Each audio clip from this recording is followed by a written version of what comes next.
In today's Clash Royale video, we will once again take a look at the best Clash Royale player ever, Mohamed Light, and his absolutely amazing achievement in the Clash Royale League. He was able to win the first free monthly finals, which is an absolutely incredible achievement. Today we're going to take a look at his best decks right now in Clash Royale, and also at the best gameplay you will ever see in the game. If you guys don't want to miss any videos just like that in the future, make sure to subscribe, make sure to use critical mode in the shop, and I would say it's time to jump into that and let's see why Mohamed Light is so much better than any pro player right now in the entire game. So guys, I would say we're just directly starting into that. This is like one of the semi-finals. He's playing against Pedro. Pedro, absolutely awesome player. He is also going, he was able to get a golden ticket, so normally the first player from this monthly final, so the winner gets a golden ticket, but since Mo got in the first one, and he finished also first in the next 2 months, so he finished like first in May, April, March. Always the second guy gets the golden ticket, which was Pandora in the April season, and in the May season it was Pedro. So as you guys can see here, really interesting start. Pedro here plays Drill, and also Mo plays Drill. So you kind of see Drill from both players. I think like Pedro plays a bit of a different variation here. Pedro plays with the Wall Breaker, and I think Mo just plays like Fireball as the last card, and also the Mighty Miner. So Pedro has a different variation. I guess Pedro doesn't have the Ice Bird and Mo has the Ice Bird. So this is kind of the difference there. They're both on the same elixir right now.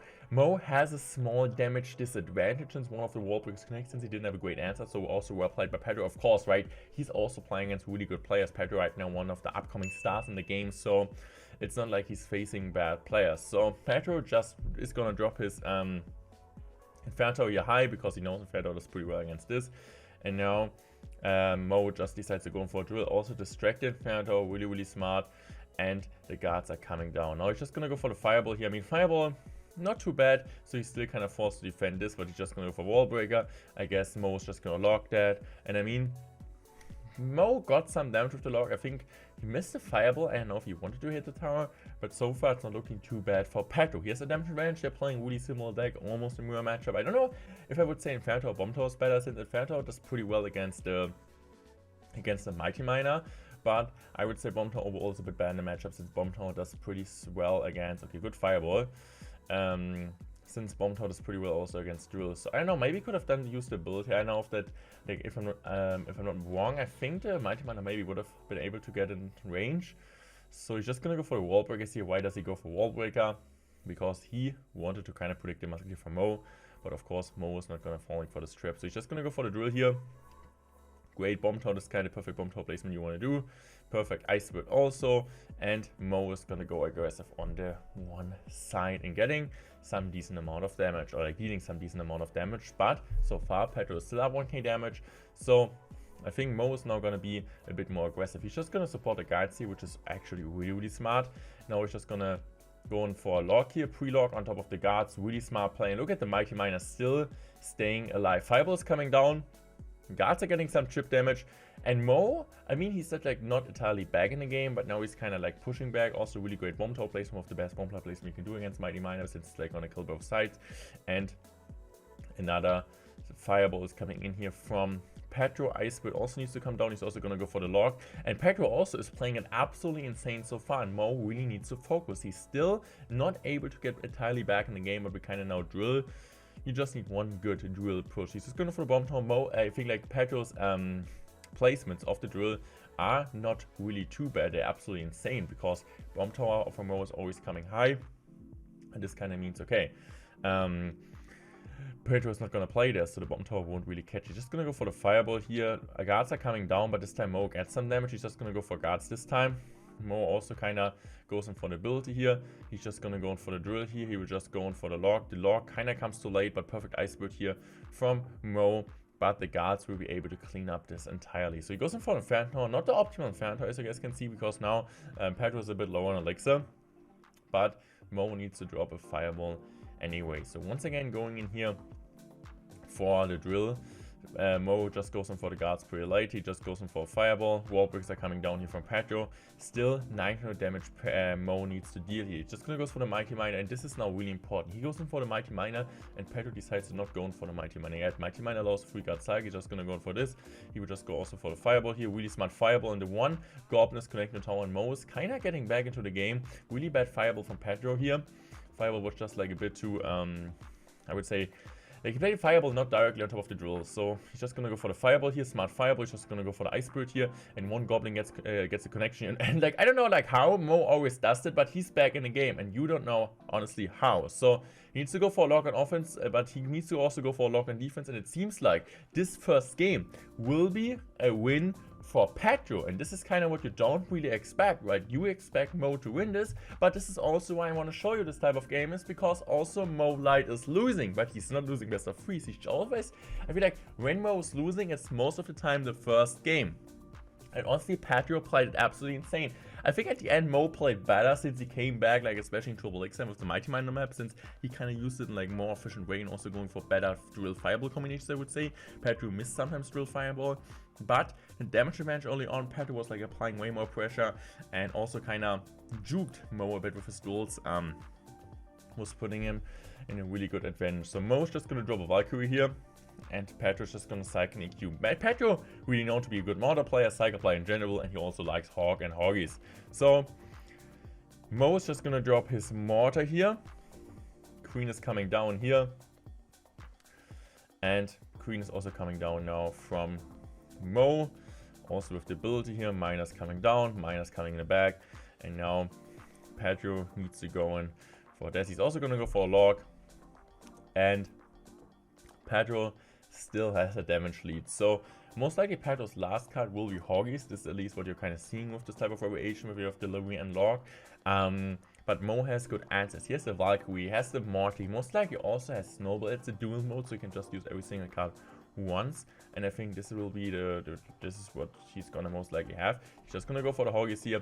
Valkyrie is coming down, and Snowball is also coming down. And look at this clean, juicy defense. That was insane, guys. So Pedro just drops here the bomb tower, pretty defensive. He's most likely just gonna EQ soon the mortar, but also like kind of making sure that he has like a solid elixir situation there. So and now he's gonna go for the goblins. He messed it up, and now Mo already won the game. This kind of thing would always happen. You're winning the first game against Mo Light, and you're just feeling really comfortable, and then you're like being in a really good spot. You know, you just need to win one more game, and you have maybe a solid matchup, and then you're messing around and doing really clear mistakes, and this is exactly what Pedro did here. He was even like saving his bomb tower for this type of deck, and was using Inferno Tower before that. He was even using Log in the first game, which I think was like honestly really insane that he won this first game without Log. But in the end, this is a lose, and now we're going into 1-1 game. Now we're going to game number 3, and Pedro just decides to go in for his Archer split in the back, and Mo Light starts the game with a Golden Knight in the back. Golden Knight could be E-Giant. I mean, E-Giant is still an option. Let's see. So he's just gonna go some Fair deck. Okay, most likely a different E-Giant deck, like not the normal one with the Phoenix. And I think he's just gonna use the ability, a smart ability. And Fair Dragon doesn't get a log yet, and this is the Flying Machine gets tanked for. But he will just go in for that now. He just goes in for a Graveyard here, so why is he going that aggressive for a Graveyard? I think it's a pretty simple reason. He just goes in that aggressive for a Graveyard since he knows the Archer Stop Cycle, the Flying Machine, so he kind of knows that Fair Dragon does get a lot of log. You know, he needs to go for a Baby Dragon high. Pedro just responds with the Archers, and you see Graveyard freeze a deck, which I feel like Mo is like kind of only one using it. He feels really confident with this type of deck. He was also using this in the World Finals against me. And I personally think you guys will kind of see how to deal with all the cards Pedro has. He has the Cannon card, he has the Flying Machine, he has the Archers. I think like Mo, of course, Golden Trinity does get a ton of volume, but this will might be some trouble since Bola does pretty well against Mortar, but Cannon card is also insane. So let's see how Mo will play this out. And he always knows what the opponent's inside. He just goes in for Fair Dragon here because he kind of knows in this type of situation that Pedro doesn't have Archers, so Fair Dragon gets a ton of volume. Once again, he goes for a Graveyard. Skelly King is coming down here. I think this time Mo is just gonna, okay, he's just gonna go for freeze now. I don't know about the freeze, but I still think it was okay because kind of forced out NATO from, arrows from Pedro. Now he's just going to do double line pressure, which makes a ton of sense. I think Pedro right now is just going to use a ability there, and also can I see Mo like kind of switching up his defense. First he went bowler high, now he went for bowler low because he was kind of expecting Pedro to predict that. So Kaneka gets a good amount of value on the right hand side and gets a connection tower, but now he goes for Beirut. And I think Beirut and Inferno are the key cards in this type of matchup. So Inferno is coming down high. Mayan doesn't really do too much damage. Beirut is gonna go like get a one shot on a flying machine, but also really, honestly, really insane defense by Pedro. Now, once again, going opposite lane, which I think is really smart because now Mo needs to play a lot of Elixir there, but he still has a push on both sides now, and he just decides to go in with a Graveyard here. So he's most likely just gonna go arrow, freeze there. Low Elixir from Pedro, he needs to go arrows now, and I think now he's just gonna let the bowler go and just goes in for Tornado, which really didn't do too much. I mean, really smart Tornado prediction, but it's kind of even up both sides. He's now just gonna go in for the miner here. Just gonna go for a flying machine here, and now he needs to go for really smart Ewis. Ewis does a pretty good job. Flying machine might get on tower, no. Baby is still tanking for, and the archers are kinda completely wasted now. Golden Knight once again in the bag, and this is kinda what is really important about this bowler splash here deck. It's all about defending and then going the offensive way, and I think this is like picture perfect gameplay in the deck, maybe which you also want to practice more, because in competitive play at least you don't really see this deck a lot. Just Mohamed Light is using it, and he's kind of using now. This is like absolutely insane, right? He uses I kind of want to go over that again. He used the Golden Knight to push the bowler towards the tower, so that the tube goes so the bowler connects to tower, right? The splash radius or like this damage is like feels like a magic art sometimes. So the bowler was sniping the tower and the cannon card, and also because of that the cannon card was dying.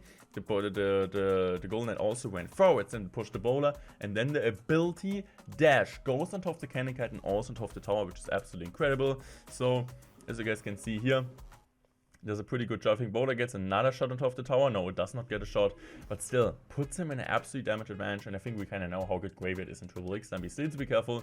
One push can change a lot. So Flying Machine is doing a good job on the right hand side. Cannon card is coming down there. I'm just gonna go for another Flying Machine, sniping up this. You can also go for defensive freeze if you want. So okay, just gonna go prediction here. Didn't really work out, but Mo was playing it really passive and kind of waiting until Mo or like Pedro goes in, like really with my hard commitment there. So he just goes in for a freeze here on defense. Miner's coming down, and he's just gonna go for another cannon card here. So just gonna go for another flying machine. I think right now he's just gonna go for a Skelly King on this side, makes sense. And I think he just needs to go once again for something. Flying machine, double flying machine is going on top of the tower here.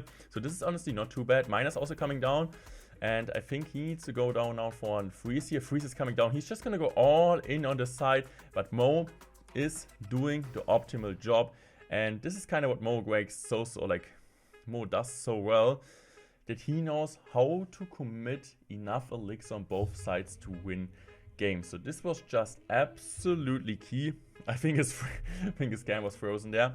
This is, I think, is like the main key tip you kind of want to learn out of like Mohamed Light's gameplay. He knows exactly how much elixir he needs to commit, and he's playing so much, he's practicing so much that he knows what to do in every single matchup. I would say like 9 out of 10 pros are losing this matchup because they don't have the experience, but Mo played this matchup at least like 10 times, and he knows how to win it. And Pedro, even I think he has good cards, doesn't know how to play this matchup, because yes, he's really good with Mortar, but he never faces the type of Graveyard Freeze deck, and if your opponent plays it perfect like Mo did, he was able to win, or like was able to beat Pedro in this game. And also just like the end, the perfect defense on one side, the perfect defense on the other side, could like taking some damage but making sure he's not losing a tower, and is gonna win this game close. But it was like, I was like really shaking at one point because I knew that Mo also knows like how to defend this perfectly. At the end it looked really close, but it was picture perfect defense. It was all calculated. And I hope you guys enjoyed this video. Make sure to subscribe to the channel if you guys want to see that more often. Also let me know what makes Mo so great, and you guys want to see this me